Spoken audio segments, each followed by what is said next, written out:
Assalamualaikum warahmatullahi wabarakatuh. Perkenalkan, nama saya Hana Salsabila. Nah, di video kali ini kelompok 2 akan menjelaskan tentang desentralisasi sebagai konsep dasar penyelenggaraan pemerintah daerah.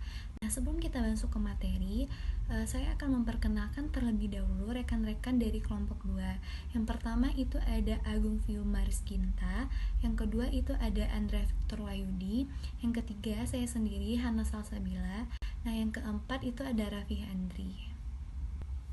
Baik, materi pertama yaitu pengertian dan konsep desentralisasi.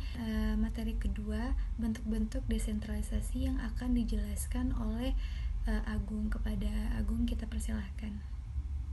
Bismillahirrahmanirrahim. Assalamualaikum warahmatullahi wabarakatuh. Terima kasih kepada moderator. Baiklah, saya akan melanjutkan presentasi dari kelompok kami, pengertian dan konsep desentralisasi. Sesuai dengan ketentuan pasal 18 Undang-Undang Dasar Negara Kesatuan Republik Indonesia 1945 yang menyatakan bahwa Negara Kesatuan Republik Indonesia dibagi atas daerah-daerah provinsi, dan daerah provinsi itu dibagi atas daerah kabupaten dan daerah kota yang masing-masing mempunyai pemerintahan daerah yang diatur dengan undang-undang. Maka sistem pemerintahan di Indonesia mengenal adanya pemerintahan pusat dan pemerintahan daerah. Untuk mengurusi penyelenggaraan pemerintah secara lebih efektif dan efisien ke seluruh pelosok wilayah negara, maka dibentuklah pemerintahan daerah yang menyelenggarakan urusan atau fungsi-fungsi pemerintahan di daerah. Penyerahan kewenangan kepada daerah untuk mengatur dan mengurus dalam penyelenggaraan pemerintahan di daerah sesuai dengan kepentingan masyarakatnya disebut dengan desentralisasi. Secara konseptual, pokok persoalan dalam desentralisasi adalah perihal kewenangan pemerintahan. Konsep kewenangan merupakan materi sentral dalam desentralisasi dan merupakan elemen inti dalam penyelenggaraan pemerintahan. Berdasarkan pada hal tersebut, dapat dipahami bahwa konsep dasar desentralisasi berkaitan dengan upaya membagi kewenangan pemerintahan pusat yang kemudian didelegasikan atau diserahkan kepada pemerintahan daerah.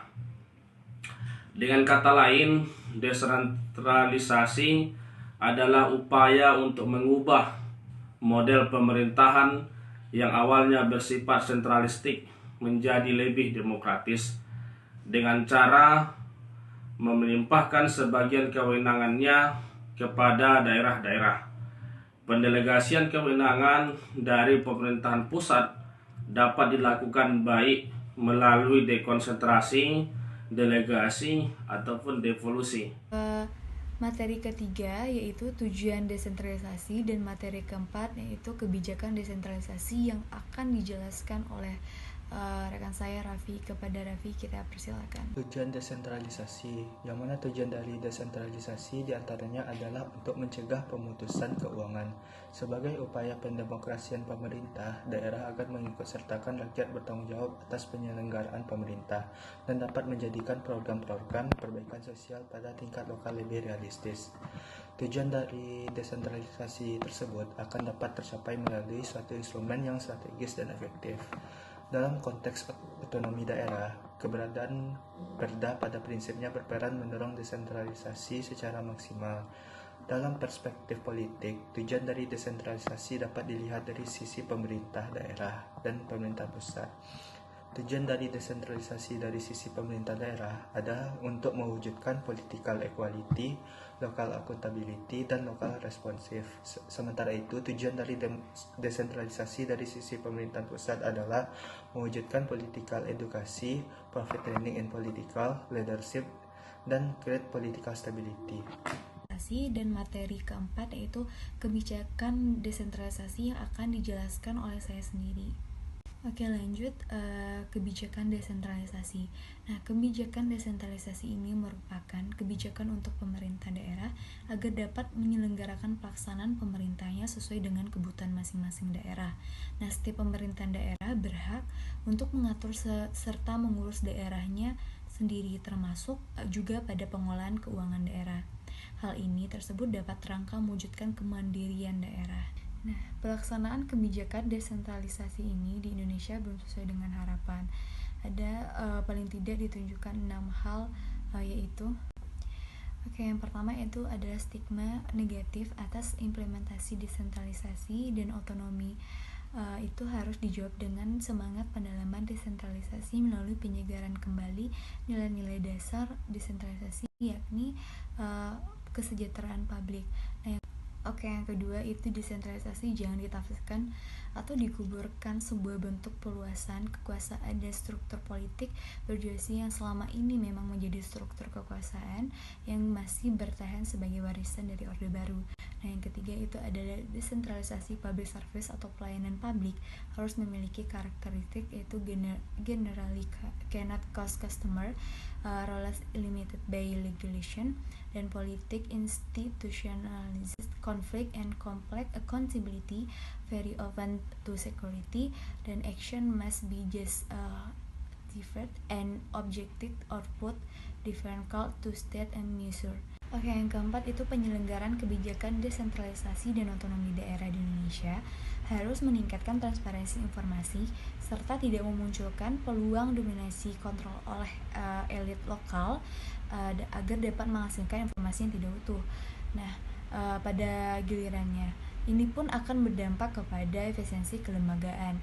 Nah, yang kelima itu adalah sarana untuk meminimalkan korupsi di daerah, yaitu selain dicantumkannya prosedur administrasi dalam pertanggungjawaban anggota dewan, juga perlu ada produser politik yang melibatkan masyarakat dalam mengawasi proyeksi di pelaksanaan APBD. Nah, yang terakhir itu adalah pemerintah harus memberikan kewenangan fiskal yang lebih luas dari alokasi yang lebih besar kepada daerah. Nah, hal ini bisa tercapai melalui perumusan sistem penimbangan keuangan yang berkeadilan melalui perubahan undang-undang pelembagaan keuangan pusat daerah. Selanjutnya materi kelima, keuntungan dan kelemahan yang akan dijelaskan oleh Andre. Kepada Andre kita persilakan. Baiklah, langsung saja ke judul pembicaraan kita, yaitu keuntungan dan kelemahan desentralisasi. Yang pertama, mari kita bahas dulu keuntungan. Sistem desentralisasi memiliki kelebihan dalam menjalankan pemerintahan. Yang pertama, struktur organisasi merupakan pendelegasian wewenang dan memperingan manajemen pemerintah pusat. Yang kedua, mengurangi bertumpuknya pekerjaan di pusat pemerintahan. Yang ketiga, dalam menghadapi permasalahan yang mendesak, pemerintah daerah tidak perlu menunggu instruksi dari pusat. Yang keempat, hubungan yang harmonis dan gairah kerja antara pemerintah pusat dan daerah dapat ditingkatkan.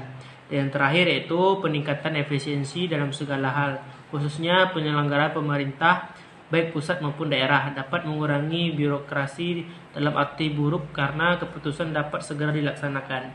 Selanjutnya mari kita bahas itu tentang kelemahan desentralisasi. Yang pertama yaitu sistem desentralisasi tidak hanya memiliki kelebihan tapi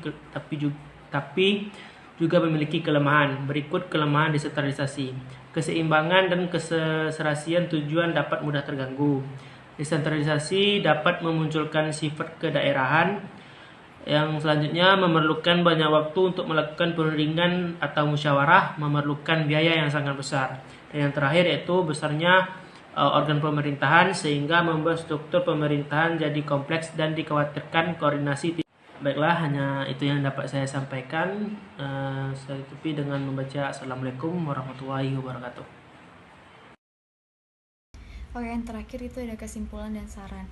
Nah, dari uraian pendahuluan hingga pembahasan terhadap permasalahan yang muncul dalam penulisan makalah ini, dapat disimpulkan bahwa karakteristik kebijakan desentralisasi yang dilakukan oleh pemerintahan dalam penyelenggaraan pemerintahan daerah sangat bervariasi sesuai strategi pemerintahan yang sedang dijalankan. Nah, bentuk pembagian kekuasaan dan hubungan kekuasaan pemerintahan pusat dengan pemerintahan daerah adalah berdasarkan pada kebijakan desentralisasi dan otonomi daerah berdasarkan perundang-undangan. Nah, sarannya di sini, otonomi dan desentralisasi ini memberikan keluasan bagi pemerintahan daerah dalam melakukan pengelolaan keuangan daerah. Yang harus diantisipasi adalah kemungkinan terjadinya perpindahan penyelewengan dan KKN dari pemerintahan pusat ke daerah. Nah, kasus ini di beberapa negara berkembang menunjukkan bahwa pemberian otonomi daerah desentralisasi yang terlalu cepat tanpa pengawasan yang cukup justru meningkatkan korupsi di daerah tersebut.